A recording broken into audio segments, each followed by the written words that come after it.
Silakan duduk Bapak Ibu Saudara yang terkasih dalam Tuhan Yesus. Haleluya. Mari bersama-sama kita buka Alkitab kita buka di kitab Roma pasal yang ke-12.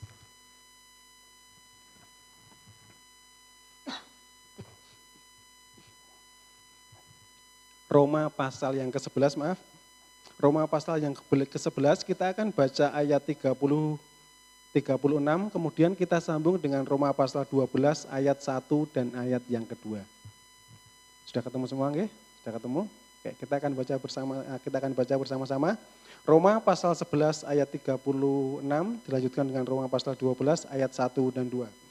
Sebab segala sesuatu adalah dari Dia dan oleh Dia dan kepada Dia.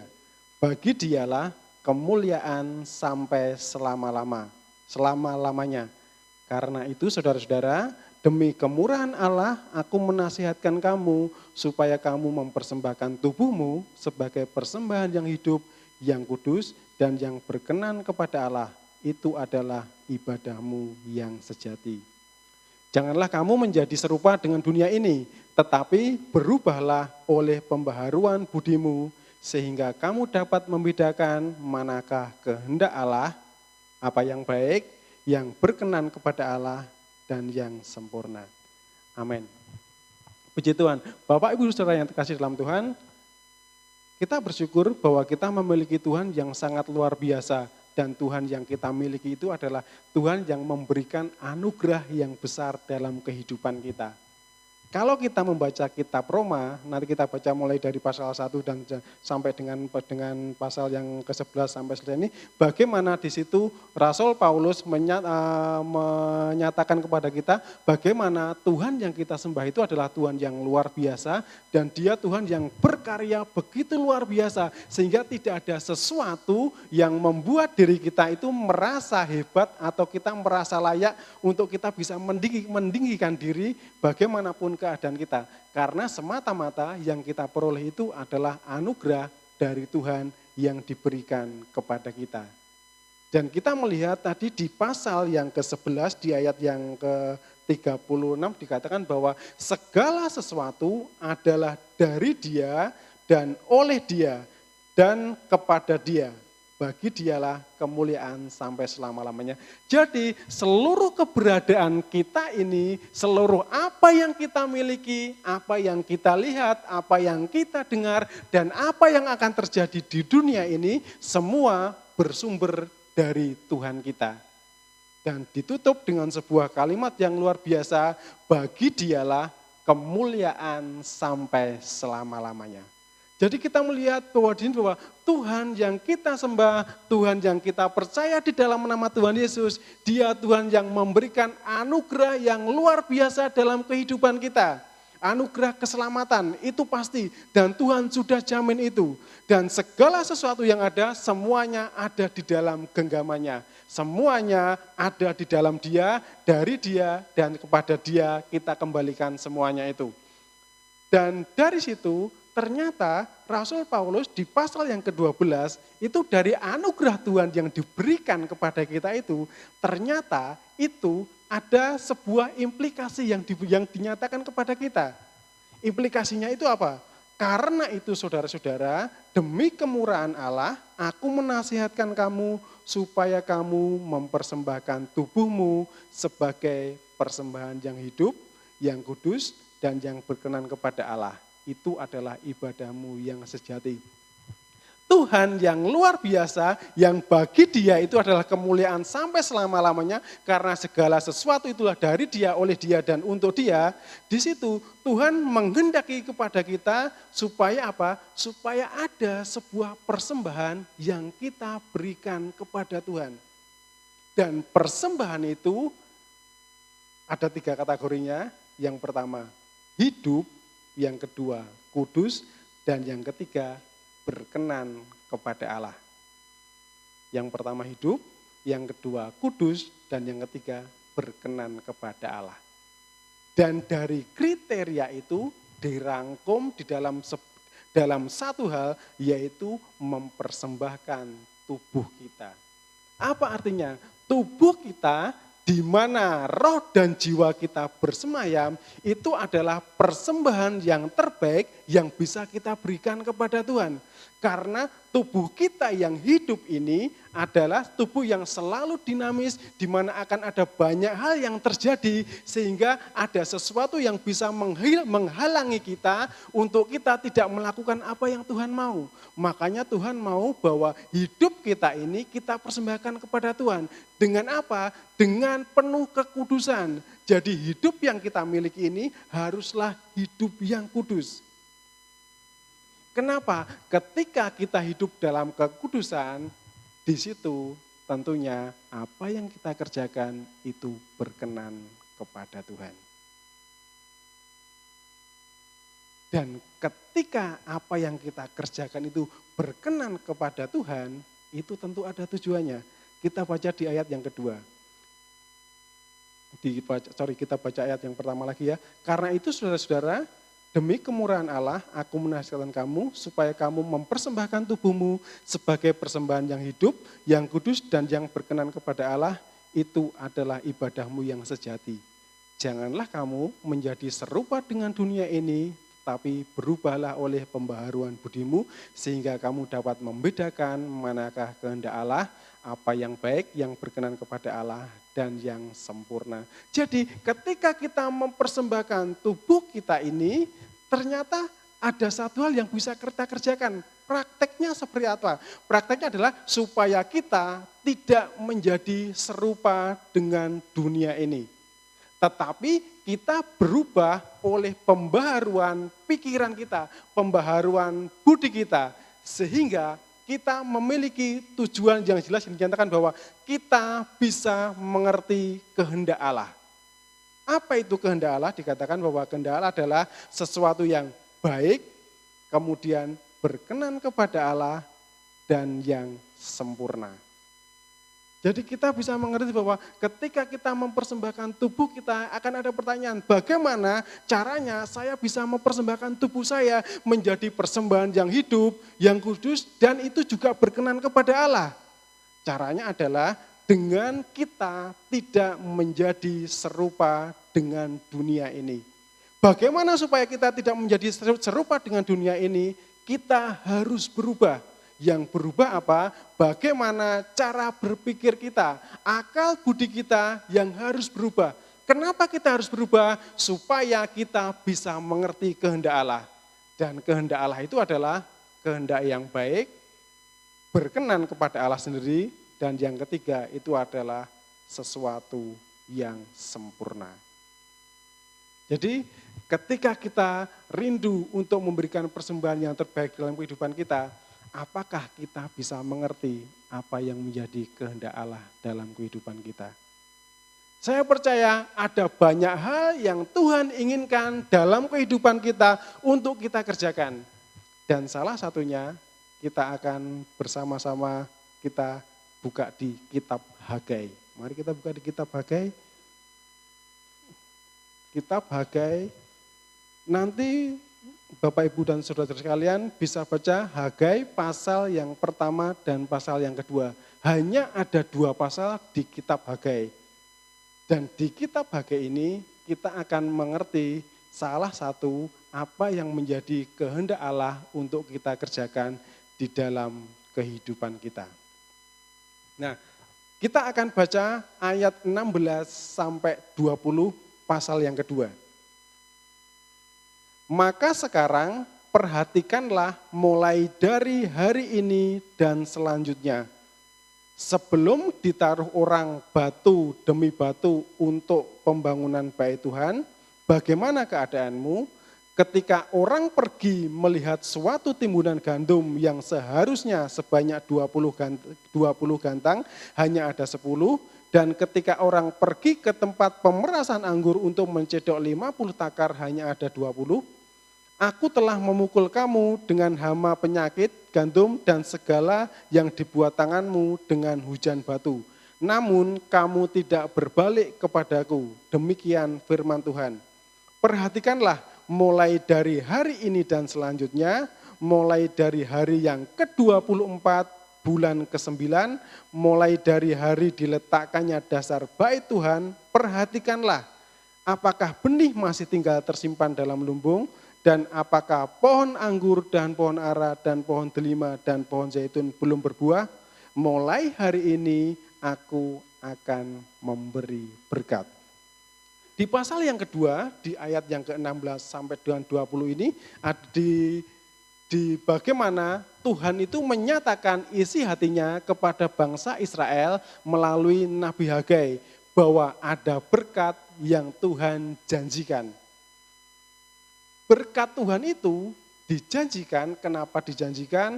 Karena setelah bangsa Israel mereka pulang dari pembuangan dipimpin oleh Zerubabel, ketika mereka kembali, ternyata dalam kehidupan mereka ada satu hal yang mereka abaikan. Kita tahu bahwa yang membedakan bangsa Israel dengan bangsa-bangsa yang lain, yang paling esensi adalah bagaimana mereka percaya kepada Tuhan dan bagaimana mereka berbakti kepada Tuhan yang telah menuntun mereka keluar dari tanah Mesir, memelihara mereka, kemudian Tuhan izinkan mereka dalam pembuangan dan Tuhan menuntun kembali mereka kembali ke tanah perjanjian. Dan di situ ketika mereka kembali ke tanah perjanjian, ternyata ada satu hal yang mereka abaikan, yaitu apa? Mereka tidak memperhatikan bagaimana kondisi dari bait suci. Jadi Tuhan menghendaki supaya mereka dalam kehidupan mereka tetap menjaga eksistensi dari bait suci itu supaya bisa berjalan dengan baik. Kenapa? Karena di bait suci itulah Tuhan hadir dan menyatakan kemuliaannya. Sehingga ketika bait suci tidak diperhatikan, tentu ada sesuatu yang salah dalam kehidupan bangsa Israel. Mengapa bait suci itu begitu penting bagi orang Israel? Dan bagi kita juga, kenapa kok Tuhan menghendaki bahwa kita harus memperhatikan rumah Tuhan? Tuhan menghendaki supaya kita memperhatikan tempat di mana kita berbakti bersama-sama dengan saudara-saudara seiman kita. Kurang lebih itulah gambaran betapa pentingnya tempat di mana kita berkumpul dengan teman-teman kita untuk memuji dan menyembah Tuhan. Karena di sana itu kita bisa berdoa, kita bisa berseru, kita mengawali segala sesuatunya, bahkan kita mengakhiri segala sesuatu juga di situ. Di situ ada pengampunan, di situ ada anugerah yang diberikan Tuhan kepada kita. Dan di sini Tuhan mengingatkan kepada bangsa Israel bahwa adalah sangat penting untuk memperhatikan kondisi dari rumah Tuhan. Rumah Tuhan, tentu kalau kita berbicara dengan rumah Tuhan, kita berbicara dua hal. Secara fisik, yaitu tempat di mana kita berkumpul dan berbakti bersama-sama. Dan yang kedua, bait Allah secara rohani, yaitu diri kita. Tubuh kita di mana Tuhan Roh Kudus berdiam di dalam diri kita. Kenapa kok begitu penting bahwa kita harus memperhatikan kondisi rumah Tuhan? Yang pertama yaitu adanya alasan yang berhubungan dengan kepatutan. Kita baca di Hagai pasal yang pertama ayat yang keempat. Apakah sudah tiba waktunya bagi kamu untuk mendiami rumah-rumahmu yang dipapani dengan baik, sedang rumah ini tetap menjadi reruntuhan? Ada pertanyaan retoris yang Tuhan sampaikan kepada bangsa Israel melalui Nabi Hagai. Apakah sudah tiba waktunya bagi kamu untuk mendiami rumah-rumahmu yang dipapani dengan baik, sedang rumah ini tetap menjadi reruntuhan? Jadi Tuhan mau mengingatkan kepada kita, apakah pantas ketika kita menikmati segala sesuatu yang baik dalam kehidupan kita, sementara kita mengabaikan tempat tempat di mana kita bertemu dan kita mengabaikan tempat di mana di tempat itu kita bertemu dengan pribadi yang memberikan segala kebaikan kepada kita. Dan inilah sesuatu yang menurut saya sangat-sangat luar biasa dari Tuhan kita. Ketika Tuhan pengen menyatakan sesuatu, disampaikan dengan sebuah pertanyaan yang sangat retoris. Apakah pantas kalau kita tinggal di tempat yang baik, sementara kita tidak memperhatikan rumah Tuhan, di mana kita di sana bertemu dengan Tuhan yang memberikan rumah yang baik itu buat kita. Itu secara fisik. Kalau secara rohani, apakah pantas ketika kita menikmati berkat-berkat yang Tuhan berikan kepada kita, sementara waktu untuk kita menjalin hubungan pribadi dengan Tuhan, kita abaikan. Apakah pantas ketika kita dalam kehidupan kita menyempatkan waktu untuk untuk bertemu dengan teman-teman kita, dengan relasi-relasi kita, untuk membicarakan masalah usaha atau masalah perkuliahan atau hanya dalam kutip ya, hanya kita untuk bersenang-senang, untuk mengisi waktu kita, kemudian kita kembali lagi ke tempat kita menikmati fasilitas yang ada melalui gadget kita, sementara waktu yang kita berikan kepada Tuhan untuk kita bersekutu, untuk kita berdoa, untuk kita membaca firman Tuhan, itu tidak sebanding. Apakah pantas? Itu suatu hal retoris yang Tuhan ajukan kepada kita. Dan Tuhan tidak membutuhkan jawaban itu, karena kita sudah tahu jawabannya mestinya seperti apa. Jadi yang pertama, kenapa kita harus memperhatikan rumah Tuhan? Yang pertama masalah kepatutan. Kemudian yang kedua, Hagai pasal yang kedua ayat yang ke-18. Aku telah memukul kamu dengan hama dan penyakit gandum dan segala yang dibuat tanganmu dengan hujan batu. Namun kamu tidak berbalik kepadaku, demikianlah firman Tuhan. Tuhan pengen kita ini menjadi pribadi yang senantiasa kembali kepada Tuhan, berbalik kepada Tuhan, menjadi pribadi yang bergantung kepada Tuhan. Dan itu sesekali Tuhan izinkan dengan Tuhan mendatangkan sesuatu yang buruk bagi kita. Dikatakan bahwa berkat yang kita terima, Tuhan memukul kita dengan hama dan penyakit gandum dan segala yang dibuat tangan kita dengan hujan batu. Jadi ada kalanya di mana Tuhan itu mengerjain kita supaya apa? Dengan menghambat berkat kita, supaya apa? Supaya kita kembali lagi melihat prioritas kita bahwa adalah sesuatu yang penting untuk kita kerjakan, yaitu kita kembali kepada Tuhan yang memberkati kita, bukan kepada berkat yang Tuhan berikan kepada kita. Yang pertama masalah kepatutan, yang kedua Tuhan ingin kita selalu berbalik dan ingat kepada Tuhan. Yang ketiga, ayat 16 dan 17, pasal yang kedua. Mulai sekarang, perhatikanlah mulai dari ini dan seterusnya, sebelum ditaruh orang, batu demi batu untuk pembangunan bait Tuhan, bagaimanakah keadaanmu? Ketika orang pergi melihat suatu timbunan gandum yang seharusnya sebanyak 20 gantang, hanya ada 10, dan ketika orang pergi ke tempat pemerasan anggur untuk mencedok 50 takar, hanya ada 20. Jadi kita melihat bahwa ada alasan kenapa Tuhan pengen kita memperhatikan rumahnya, kenapa Tuhan pengen kita ini memperhatikan relasi kita dengan Tuhan.